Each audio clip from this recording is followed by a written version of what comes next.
જે ગૌ માતાને નિભાવવા માટે કરીને જે દરેક ગૌશાળાઓને જે સબસિડી આપે છે शॉर्ट में रखेंगे।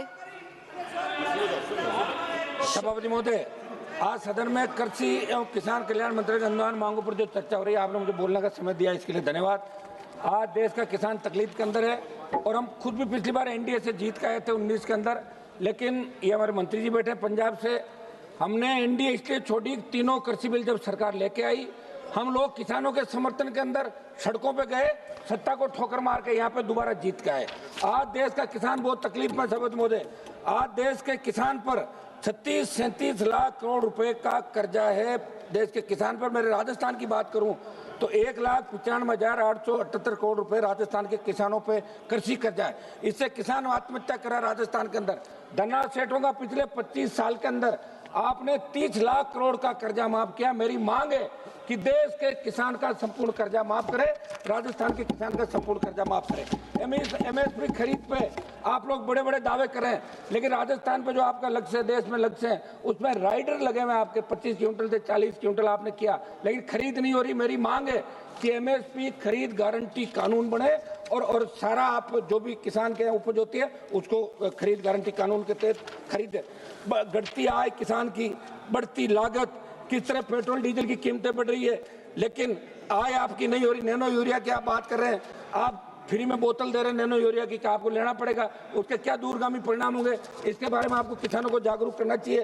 प्रधानमंत्री फसल बीमा योजना, साहब आप किसानों से प्रधानमंत्री फसल बीमा योजना के नाम से आप प्रीमियम लेते हो। मैंने मंत्री जी पहले भी आपको निवेदन किया था, जब हम डीसा की मीटिंग लेते हैं एमपी, तो पता ही नहीं चलता फसल बीमा के अंदर कोई संविदा पे एक लड़का आता है, वो कहता है मैं फसल बीमा का मालिक हूँ जिले का, और वो पता लगता है 6 महीने बाद चेंज हो जाता है, करोड़ों रुपए कमा के जाता है। आखिर कौन इसका धनी चोरी है?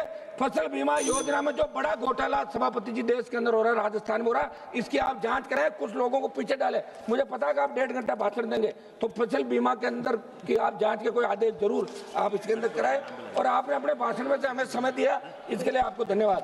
साहब, भंडारण की जो व्यवस्था है, कृषि मंडियों की स्थिति, भंडारण की कमी और फसल के उचित विपणन का अभाव भी किसानों को आय को प्रभावित करा। किसानों को आधुनिक तकनीक, बेहतर बाजार निर्यात के अवसरों जोड़ना होगा, इसके लिए आपकी योजनाएं भी चल रही है।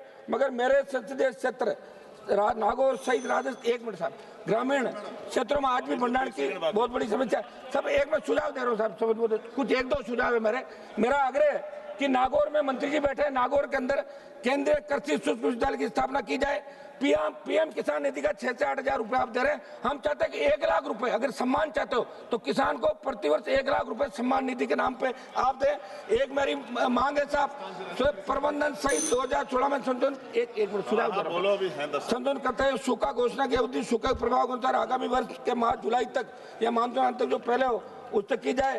फसल बीमा योजना को पारदर्शी किसान हित बनाया जाए। मेरे संसदीय नागौर के डीडवाड़ा कुछ डीडवाड़ा कुचाम जिले में एक कृषि विज्ञान केंद्र स्वीकृत किया जाए, और नागौर में मूंग पे अनुसंधान है तो आईसीआर के सहयोग से राष्ट्रीय स्तर का अनुसंधान केंद्र खोला जाए। धन्यवाद। उमेश पटेल जी, मंत्री जी ने बताया था।